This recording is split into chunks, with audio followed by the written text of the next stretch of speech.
તો મહેસાણા મહાનગરપાલિકાનો 1 વર્ષનો વિશેષ પૂર્ણ થતા આજે શહેરના ટાઉન હોલ ખાતે વિશેષ કાર્યક્રમ યોજાયો હતો।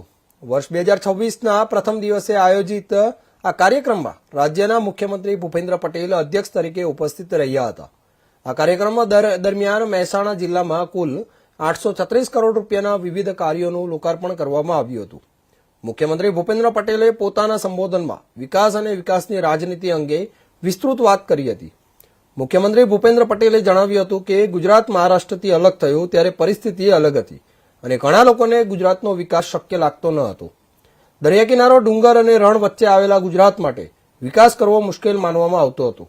વર્ષો સુધી વિકાસ માત્ર શહેરો પૂરતો સીમિત રહ્યો હતો અને ગામડાઓ પર પૂરતું ધ્યાન આપવામાં આવ્યું નહીં। મહેસાણા જિલ્લાને અગાઉ પાણી અને વીજળી માટે ભારે મુશ્કેલીનો સામનો કરવો પડતો હતો।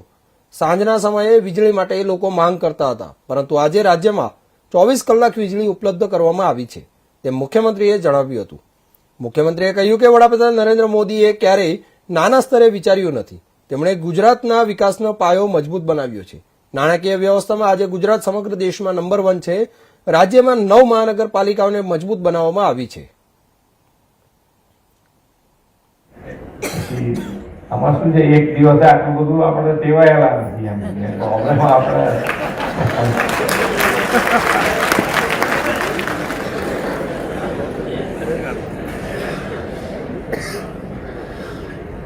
પણ ખૂબ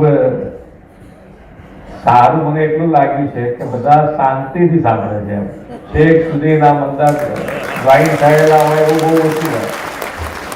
બાકી તો બધા આયા હોય, બેઠા હોય। અમુક જણાને કે કેમ બેઠો છો, તો કે મારે તો આ ચાદર લઈને જવાની છે એટલે બેઠો છું, બાકી છે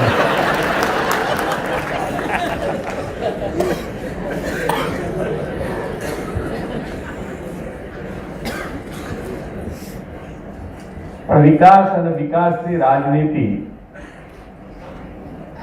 એ આપણે સમજવી જ પડે। કે અહીંયા આગળ આજે તમે જુઓ તો મારા સ્ટેજ ઉપર જુઓ, સામે જુઓ, બધા ઘણા બધા વડીલ બેઠા છે કે જેણે ગુજરાત અને ગુજરાત જ્યારે મહારાષ્ટ્રથી છૂટું પડ્યું ત્યારે ગુજરાતની પરિસ્થિતિ અને ગુજરાતમાં વિકાસ થવો એટલો મુશ્કેલ છે કે લોકોને એમ લાગતું હતું કે આ ગુજરાતનો વિકાસ જ કેવી રીતે થશે। એક બાજુ દરિયા કિનારો આટલો લાંબો, એક બાજુ મોટું રણ, ડુંગરો, એ બધાની વચ્ચે આખું ગુજરાત અને ગુજરાતમાં વિકાસ કેવી રીતે થવો એ જ મુશ્કેલ હતું। અને ઘણા દાયકાઓ સુધી આપણે જોયું કે ગુજરાતનો વિકાસ થયો પણ નહીં। એક પટ્ટો જે વિકસ્યો એ હાઈવે વિકસ્યો, બસ એનાથી વધારે આગળ વધી જ ના શક્યા।